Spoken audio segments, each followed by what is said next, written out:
विजया आदरणीय सोनम जी से कृपया भी आए सर का स्वागत करें। हम मंच पर स्वागत करते हैं आदरणीय डॉक्टर हीरा मीणा जी का, कल से लगातार हमारे साथ में है। मैं बहुत बहुत आपका अभिनंदन करते हैं, स्वागत करते हैं।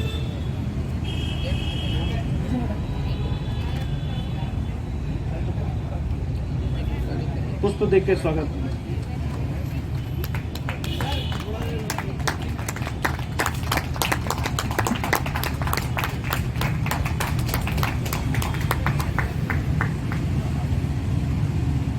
पूर्व सहायक प्रोफेसर, दिल्ली विश्वविद्यालय, स्वतंत्र लेखन है, जनजातीय विषयों की जानकार हैं।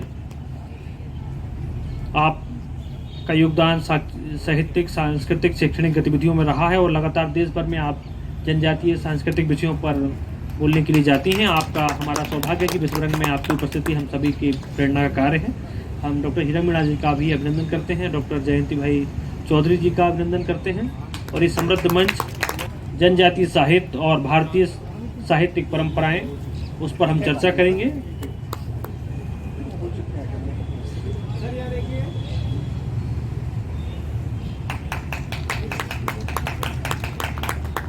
हमारे पास लगभग 45 मिनट हम हमारे बीच में उपस्थित हीरा मीणा जी से कृपया भी अपनी बात प्रारंभ करें। उसके बाद में आप वहीं पर पोडियम से भी बोल सकते हैं या माइक वहाँ पर से भी बोल सकते हैं। मेरे घर पे की उसके घर पे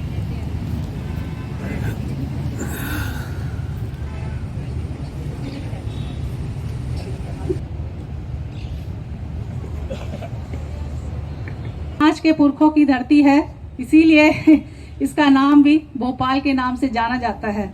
और रानी कमलापति सलामे उन्हीं के परिवार से है, उन्हीं के वंशज से है और उन्होंने अपने समय में बहुत अच्छी शासन व्यवस्था चलाई है।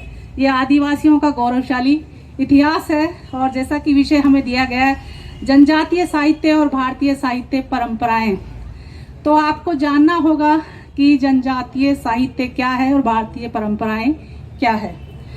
जनजातीय साहित्य के लिए मैं बताना चाहूंगी, जो संसार का सबसे प्राचीन साहित्य या संसार का सबसे प्राचीन जो ज्ञान है या जो मातृभाषा है, जो बोलियां हैं, वो है आदिवासी साहित्य। मैं इसको जनजातीय साहित्य ना बोलकर आदिवासी साहित्य कहूंगी, क्योंकि जनजातीय साहित्य बहुत क्षणिक पहचान है जो हमें हाल फिलहाल में या आज़ादी के बाद या संविधान लागू हुआ है जब से मिली है। हम आदिवासी हैं, यूनिवर्सल है और पूरे संसार भर के लगभग 90 देशों में रहते हैं। और आप लोगों को पता होगा संसार के 90 देशों में सबसे बड़ी आबादी भारत में है। आदिवासियों की सबसे बड़ी आबादी भारत में है और हम उसका एक हिस्सा है। ये हमें बेहद गर्व की बात है कि हम आदिवासी समाज से हैं। और यहाँ विश्व रंग साहित्य महोत्सव जो अंतर्राष्ट्रीय साहित्य के नाम से ख्याति प्राप्त है और ये चौथा उसका समारोह होने जा रहा है, उसमें मानव संग्रहालय, इंदिरा गांधी राष्ट्रीय मानव संग्रहालय के सानिध्य में ये जो प्रोग्राम किया जा रहा है, ये बेहद गौरवशाली है।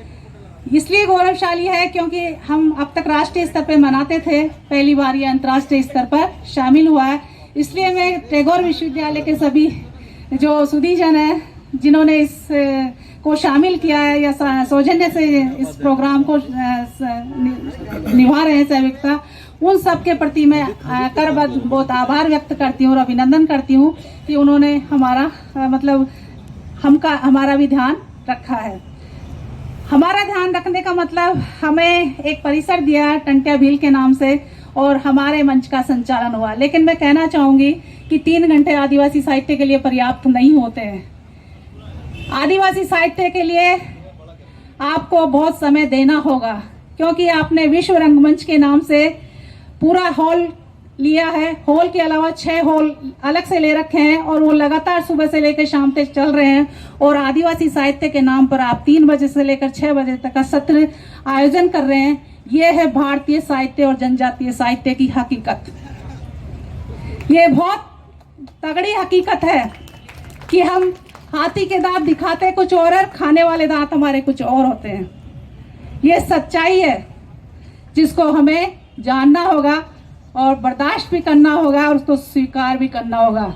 वो है जनजातीय साहित्य। आदिवासियों की जितनी भी भाषाएं हैं, पूरे संसार भर में लगभग 5000 समाज, समुदाय और कबीले हैं। आदिवासियों के। उनकी 7,000 भाषाएं हैं पूरे विश्व में, और उन 7,000 भाषाओं में से 6,000 भाषाओं पे बहुत बड़ा संकट है। क्यों? क्योंकि ऐसी वर्चस्ववादी संस्कृतियां उन भाषाओं पे, उन संस्कृतियों पे और उनके इतिहास पे इसी तरीके से वर्चस्व दबाती है। आप देखिए, पूरा दिन भर और 3 घंटे आप कितना अस्तित्व बचाएंगे, और उसमें भी आपके लास्ट सत्र में उन्हीं का यहाँ पर इसी मंच से अभिनंदनीय सम्मान समारोह किया जाएगा। आपका दूसरा सत्र भी ठीक तरीके से पूरा नहीं होगा, तो मुझे बहुत दुख हुआ सर। दुख 3 घंटे का नहीं होगा, लेकिन उस 3 घंटे में भी आप लोगों ने कटौती की, इसका मुझे बेहद दुख हुआ। टंट्या भील के नाम से प्रांगण बनाया गया, लेकिन टंट्या भील की कहानी या इतिहास या संस्कृति कहीं मैंने देखी नहीं। यहाँ पर स्टैचू आप हमारे जो शांति पुरस्कार प्राप्त करता है, विश्व में शांति के प्रेरणा स्रोत है, रविंद्रनाथ टैगोर जी के उसके नाम से आप विश्वविद्यालय चला रहे हैं, बड़े बड़े प्रोफेसर हैं, बड़े बड़े साहित्यकार हैं, सुधीजन है, और आपने टंट्या भील के नाम से प्रांगण जब ये स्थापित किया है तो उनका एक स्मृति चिन्ह भी पूरे अंतर्राष्ट्रीय स्तर पर देना चाहिए था। आपने कोलैबोरेशन किया है तो इसको स्वीकार करना चाहिए था कि जनजातीय साहित्य की भी वहां पर सहमति जानी चाहिए। ये मैं अपना दायित्व समझती हूँ। कल आप चाहे मंच पे बुलाए या न बुलाए, उससे मुझे कोई फर्क नहीं पड़ता, लेकिन मैं अपने समाज के लिए सच्चाई इसी तरीके से बोलती रहूंगी, जो सच है। सब जानते हैं हाथी के दांत खाने के और होते हैं और दिखाने के और। ये हमने ये सत्र से देख लिया, और अब मैं आपको इसका थोड़ा बताना चाहूंगी कि जनजातीय साहित्य क्या है और भारतीय साहित्य क्या है। भारतीय साहित्य के बारे में हमें जन्म से लेकर आजीवन बताया जाता है कि हमारा जो समाज है, जो संस्कृत समाज है, सभ्य समाज है, संस्कृतियों का धनी है, या तथाकथित हमें सिर्फ एक धर्म से जोड़ के बताया जाता है, और वो आप सब जानते हैं, हिंदू धर्म या भगवा धर्म। लेकिन ये भारत विविध संस्कृतियों का, विविध सभ्यताओं का, विविध भाषाओं का, विविध प्राकृतिक और सांस्कृतिक धरोहर का देश है। आप कश्मीर से लेकर कन्याकुमारी तक जाइए या गुजरात से लेकर नॉर्थ ईस्ट तक चली जाइए, आपको अद्भुत सांस्कृतिक, भौगोलिक, ऐतिहासिक सभी तरीके के अलग अलग तरीके के, कहीं जंगल मिलेंगे, कहीं पहाड़ मिलेंगे, कहीं बर्फ मिलेगी, कहीं रेगिस्तान मिलेंगे, कहीं दर्रे मिलेगी, कहीं खाड़ियां मिलेंगी। उसी तरीके से जनजातियों का परिचय भी आपको मिलेगा। पूरे संसार में सबसे ज्यादा आदिवासी भारत में रहते हैं। 2011 की जनगणना के अनुसार लगभग 10.5 करोड़ या 11 करोड़ की आबादी हम आदिवासियों की इस भारत में है। उस 10% मतलब भारत की कुल आबादी का 8.6% हम आदिवासी है। उन आदिवासियों को संविधान में या देश आजाद होने के बाद अनुसूचित जनजाति के